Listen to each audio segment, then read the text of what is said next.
Hello, അസ്സലാമു അലൈക്കും. നമുക്ക് ഗ്രീൻ പീസിൻ്റെ വട ഉണ്ടാക്കാം.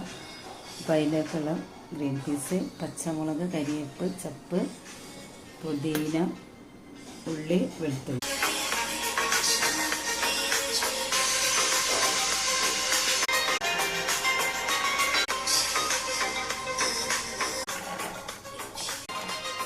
കൊള്ളാത്തതുകൊണ്ട് 2 പ്രാവശ്യം ഇട്ട് അടിച്ചാട്ടോ. ഒന്നിച്ച് ഇടാൻ പറ്റുന്നവർക്ക് ഒന്നിച്ചിടാം. ഉപ്പ് വേണം. നമുക്ക് 2 ടീസ്പൂൺ അരിപ്പൊടി ഇട്ടണം.